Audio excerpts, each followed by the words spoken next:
4PM news network में दोस्तों आपका स्वागत है। मैं हूं आपके साथ राशिद ज़हीर। लाल किले की प्राचीर से प्रधानमंत्री जी ने लगभग नाम तो नहीं लिया, लेकिन ममता बनर्जी की सरकार पर दुष्कर्म को लेकर के कटाक्ष किया। और ममता बनर्जी पर क्या किया, मतलब उस दुष्कर्मियों पर किया कि जो महिलाओं के साथ दुष्कर्म करते हैं।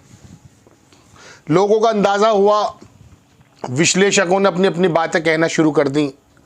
तो क्या वाकई ममता बनर्जी जिम्मेदार है? झांसी के अंदर अगर कोई काम होता है तो उसमें योगी आदित्यनाथ जिम्मेदार हैं। बिहार में भी इस तरह की घटना हुई तो नीतीश कुमार जिम्मेदार हैं।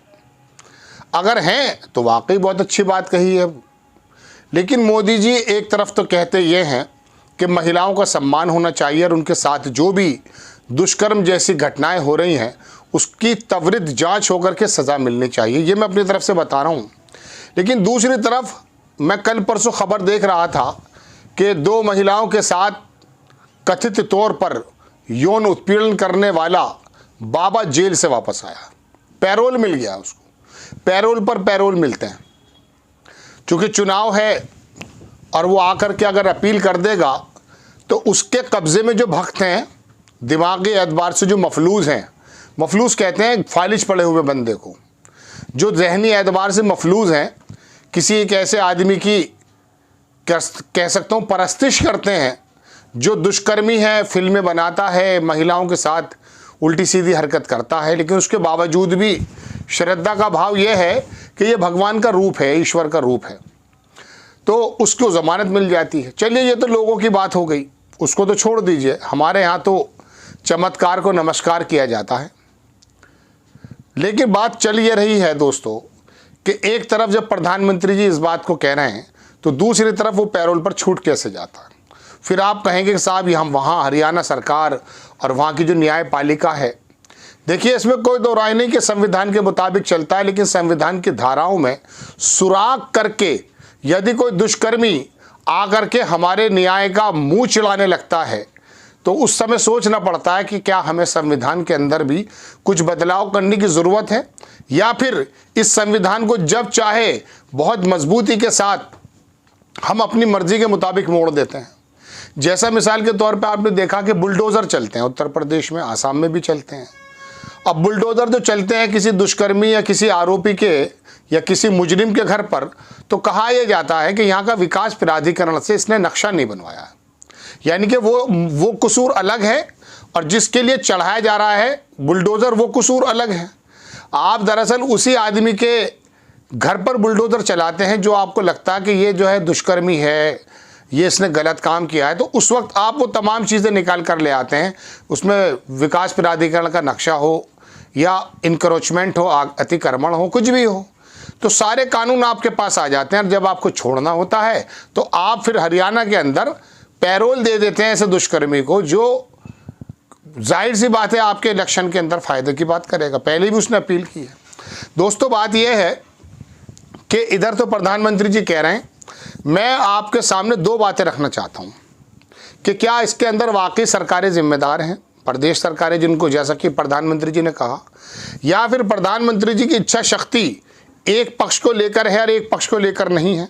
और तीसरी बात यह है कि जब कभी बंगाल से संबंधित दुष्कर्म की खबर आती है तो मेन स्ट्रीम मीडिया पर इतनी बड़ी खबर बन जाती है, लगता यह कि ममता बनर्जी के किसी रिश्तेदार ने यह काम किया। ये दोनों काम उत्तर प्रदेश में भी हुए हैं, बिहार में भी हुए हैं। क्या आप महिला जो डॉक्टर के साथ बंगाल में हुई बदतमीजी, आप यकीन मानिए, एक महिला की बात मैं सुन रहा था, मेरे गले से चीख निकल गई। उसने कहा उस महिला के साथ मैं अल्फाजों में बयान नहीं कर सकता। मतलब कहने का यह है कि कोई भी इंसान अपने हाथों को एक हद तक खोल सकता है, अपनी टांगों को एक हद तक खोल सकता है, लेकिन बिल्कुल ही इधर से उधर हो जाना हड्डी टूटने के बराबर है। आप ईमानदारी से बताइए, जो बंगाल के अंदर दर्द हुआ होगा उस महिला को, और जहां उत्तर प्रदेश और बिहार के अंदर जो 50 चाकू गलत जगह मार दिए गए, ईमानदारी से सोच कर बताइए, क्या वो किसी की बहन बेटी के अलावा इंसान नहीं थी? अरे हकीकत बात तो ये है, किसी बस के नीचे कोई बच्चा भी आ जाए ना जानवर का, और वो कुचल जाए तो हमारी सिसकारियाँ निकल जाती हैं। वजह यह है कि हमें इत्तेफाक से इंसान कहा जाता है। तो आप बंगाल के मामले को लेकर के जो गोदी मीडिया है वो इस कदर हाइप कर रही है, बिल्कुल हाइप होना ही चाहिए। और जिस तरह से ममता बनर्जी कह रही है कि 19 अगस्त को फांसी हो जाए, इस्लाम तो इसी बात को कहता है। मैं आपको बताना ये चाहता हूं कि धर्म की जो तालीमात हैं वो इसी बात को बताती हैं कि अगर किसी महिला के साथ कोई दुष्कर्म कर जाता है तो उसकी सज़ा ऐसी है कि उसे संगसार कर दिया जाए in front of the masses, लोगों के सामने पत्थरों से मार दिया जाए उसको कुचल करके। लेकिन अब आप झांसी की या बिहार की घटना को तो छोटी बताने लगे। मैं तो दोनों की बराबर समझता हूँ। एक खबर मैंने अभी परसों देखी, एक आदमी ने अपनी वाइफ से कहा कि अपनी बहन के घर मत जाना, वो चली गई तो मोटरसाइकिल से उसका पैर बांध के घसीटता जा रहा है। बताइए अब इसके अंदर क्या योगी आदित्यनाथ जिम्मेदार हैं, नीतीश कुमार जिम्मेदार हैं, ममता बनर्जी जिम्मेदार हैं या योगी मोदी जी जिम्मेदार हैं? सब आपके हाथ में जो बात है, हम तो उसकी बात कर रहे हैं कि आप एक तरफ तो कहते हैं दुष्कर्मियों के साथ जो है बड़ी सख्ती से पेश आना चाहिए, दूसरी तरफ आपका दुष्कर्मी हरियाणा से बाहर आ जाता। ये तो आपके हाथ में था ना। मैं ये नहीं कह रहा हूं कि वो दुष्कर्म जो किया वो भी आप रोक सकते थे, वो नहीं रोक सकते थे, उसकी वजह मैं बयान करने जा रहा हूं अभी। लेकिन बात यह है कि जो आपके हाथ में ईश्वर ने दिया है, लोगों ने दिया है, संविधान ने दिया है, वो तो आप काम कर ही सकते हो ना। जो ममता बनर्जी कह रही है कि 19 अगस्त को फांसी दे दी जाए, ये फांसी तो आप लगा सकते हो ना। आप अपनी न्यायपालिकाओं को इतना मजबूत और इतना त्वरित बना सकते हैं कि भविष्य में कोई आदमी अगर इस तरह की हरकत करना चाहता है तो उसकी रूह कांप जाए, परेशान हो जाए। इस तरह के केस दुबई में क्यों नहीं हो रहे भाई, सऊदी अरब में क्यों नहीं हो रहे? वजह क्या है कि गर्दन खुलेआम काटी जाती है। चलिए ये बात तो हो गई यहाँ दुरंगे व्यवहार की। अब लाल किले की प्राचीर से बात करो या लाल किले के ऊपर जाके और भी कोई ऊंची हो वहाँ जाके कह दो, लेकिन बात होगी नहीं। वजह उसकी यह है दोस्तों, अब मैं असल वजह पर आता हूँ जिसकी वजह से मैं आपको ये खबर बनाने के लिए मजबूर हुआ हूँ। देखिए 140 करोड़ लोगों की जनता है, इसके अंदर जानवर भी हैं, इंसान भी हैं। बात यह है कि घर का दूध जब आप रखते हैं तो ढककर रखते हैं या बिल्लियों के खिलाफ अभियान चलाते हैं? बताइए। कोई कानून कहता है कि बिल्लियों को जो है सफाया कर दिया जाए? नहीं कर सकते, लेकिन बिल्ली की आदत है दूध में मुंह मारना। आप ढककर रखते हैं ना। इसी तरह से दुष्कर्मी और जानवर जो हैं वो हमारी सोसाइटी के हिस्सा हैं, बने हुए हैं, परवरिश बना दी गई है, चारों तरफ माहौल गर्म कर दिया गया, ऑफिस से लेकर के घर, घर से लेकर सोसाइटी, सोसाइटी से लेकर गलियां, सब जगह नंगा नाच हो रहा है। पॉर्न देखने में पाकिस्तान, हिंदुस्तान, रवांडा को और अफ्रीकी मुल्कों को पीछे कर रहा है। वजह उसकी यह है, फिर पता चलता है ट्विटर पर कि एक आदमी, परसों तरसों की बात है, एक बकरी के बच्चे को लेकर के बदतमीजी कर रहा है। वो अभी विभाग से रिटायर्ड बताया जा रहा है, उसको किसी विभाग में है, वो पढ़ा लिखा भी होगा, 10वीं 12वीं ग्रेजुएशन उसने कर रखी है, लेकिन जानवर बन गया। पहले छोटी सी बच्ची के साथ बदतमीजी कर रहा था, फिर बकरी को पकड़ लिया उसने। ये कहाँ से, ये जो जानवर रूपी जो भावनाएं हैं ये आती कहाँ से? ये इंसान में है। इसको कंट्रोल करें, इसके साथ हालात इसको ऐसे ना मुहैया कराएं कि आपको मालूम है कि मीडिया हाउसेज में क्या होता है, जानते हैं आप? आपको मालूम है बैंकों के अंदर क्या होता है? आपको मालूम है कि जो क्लब की दुनिया इसमें क्या होता है, बॉलीवुड हॉलीवुड में क्या होता है? आपने दरअसल महिलाओं को उस दूध की तरह खुला रख दिया है या रखने की तरगीब देते हैं। बताइए, मुझे आप बताइए, सुषमा स्वराज हमारी मंत्री रहीं, उनका जो वेशभूषा था उसे देखकर क्या लगता था आपको? उसे देख करके आपको भारतीय संस्कृति याद आती थी? अब आप आ जाइए, बैंक के अंदर एक महिला है, उसका जो ब्लाउज होता है जब ये हाथ से काट करके आती है और इस प्रकार की साड़ी पहनती है, वो क्या समझाना चाहती है? आप कहेंगे बहुत अजीबोगरीब बात कर रहा, बात वही है। प्रधानमंत्री जी उस बात तक नहीं पहुंचे हैं, और ममता बनर्जी और योगी आदित्यनाथ और नीतीश कुमार भी नहीं पहुंचे हैं। एक तरफ तो आप टंकी भर रहे हैं ऊपर पानी से, नीचे आपने नल खोला हुआ है, पानी कभी जिंदगी में टंकी नहीं भरेगी। बात यह है कि आप एक तरफ तो बेहयाई का नाच नचवाते हैं बॉलीवुड को, और आपने सीरियल की दुनिया को बता दिया कि किस तरह से छोटे कपड़े पहनकर महिलाओं को, बच्चों को नंगा नाच दिखाना चाहिए, जिससे कि आदमी के अंदर एक अजीबोगरीब ख्यालात पैदा हों। फिर उस सूरत में वो बकरी पकड़ता है। जब वो मोबाइल में पॉर्न देखता है ना, उसी सूरत में वो बकरी पकड़ता है। भाई अगर ये चीज़ें बंद कर दी जाएंगी ना, अब आप कहेंगे महिलाओं को घर में बंद करने की बात कर रहा है ये संकीर्ण दिमाग। हाँ मैं कर रहा हूँ मैं। मेरे कहने का मतलब ये है नहीं है कि घर के अंदर मैंने सुषमा स्वराज जी का आपको दिया है, यूएनओ के अंदर हमारा सीना जो है ना 56 इंची का करके आई थी वो महिला, जिस प्रकार से उसने बात की थी, पाकिस्तान को जिस तरह से ललकारा था। लेकिन आप क्या करते हैं? आप करते हैं, कलकत्ता के अंदर ये गलत काम हुआ, कौन मना करता है? फांसी लगाने को आपको टाइम कौन देता है? लेकिन आप तो पैरोल पे छोड़ते हैं ना बलात्कारी को। तो आप करते रहिए दुरंगा व्यवहार।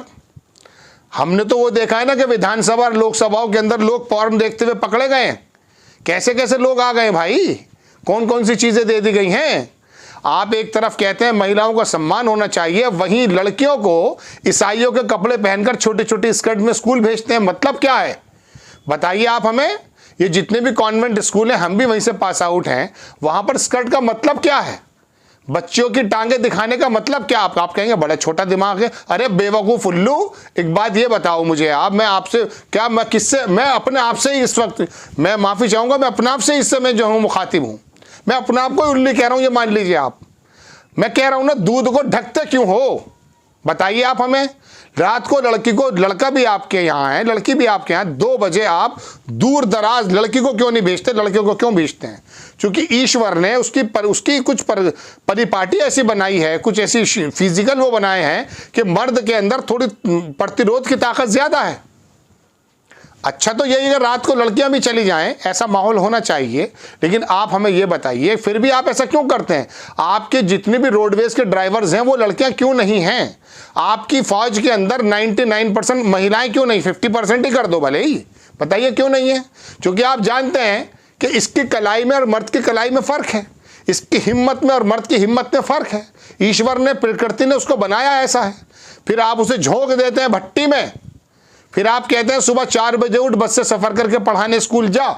महीने में 5 दिन उस पर कैसे गुजरते हैं ये तो महिला जानती है ना भाई। फिर आप कहते हैं औरतों का गला घोट दें। गला घोटने को किसने कहा है? किसने कहा है गला घोटने को? मैं बिल्कुल अलग खबर नहीं सुना रहा हूँ, आज मैं आपसे विचार विमर्श कर रहा हूँ दोस्तों। आप मेरे नाम से मत जाइएगा, आप ये मत सोचिएगा कि कौन आदमी क्या बातें करने बैठ गया। मैं आपको बताना चाहता हूँ, जख्म कुछ और है, मरहम कहीं और है। मोदी जी जो बात कर रहे हैं ना, जिंदगी में याद रखिएगा, जब तक दुष्कर्मियों को फांसी नहीं लगेगी खुलेआम चौराहों पर, चाहे बंगाल का हो या झांसी या बिहार का, जब तक इनके अंदर डर नहीं बैठेगा। लेकिन उससे बड़ी बात यह है कि आप थालियों की तरह परोसेंगे नहीं बहन बेटियों को, आप बराबर ये काम करेंगे। हमारे यहाँ उत्तर प्रदेश के मेरठ में एक डिग्री कॉलेज था, उसके प्रिंसिपल ने, वो लड़कियों का ही था, उसने ये बात कह दी थी एक बार कि लड़कियों को भी थोड़ा कंट्रोल में रहना चाहिए। हंगामा मचा दिया था। अरे मियाँ, एक फिल्म की बात नहीं बता रहा हूँ, रजत शर्मा की बात बता रहा हूँ, उसके तो खुद भी क्या हालात आपको मालूम है। 2 लड़कियां आई थी उसके एक बार जनता की अदालत में, एक संभावना सेठ और एक आई थी, वो लड़की नाचती है बॉलीवुड में, सावंत, राखी सावंत। उसने ये कहा कि जिस बात की बात आप कर रहे हैं रात को आप भी देखते हैं। वो बात मजाक किए, लोग हंसने लगे, लेकिन बात हकीकत वही है। मेरे कहने का मतलब ये है, माहौल को दूषित नहीं होना चाहिए, हमारे घरों को, हमारी सोसाइटीज़ को दूषित नहीं होना चाहिए, लोगों को ऐसे मौके फराहम नहीं होने चाहिए, प्रोवाइड नहीं करनी चाहिए ऐसी सिचुएशंस कि वो मामले को ऐसा करें। और फिर उसके बाद लॉ एंड ऑर्डर मजबूत होना चाहिए, तब जा कर के ये लाल किले की प्राचीर से जो बात कही जा रही है ना कटाक्ष के रूप में, फिर समझ में आती है। अब फिर आसाराम बापू जो क्या है, वो उसका जो बन के आया वो सौदा सच्चा वाला, उसको जेल के अंदर सड़ा नहीं देना चाहिए, फांसी दे देनी चाहिए अगर वो दोषी साबित हुआ है तो। आपको खबर कैसी लगी अपनी राय कमेंट्स बॉक्स में ज़रूर दीजिए। चैनल को सब्सक्राइब कीजिए, शेयर कीजिए। नेक्स्ट टाइम मैं किसी खबर के साथ हाजिर होता हूँ। जय हिंद।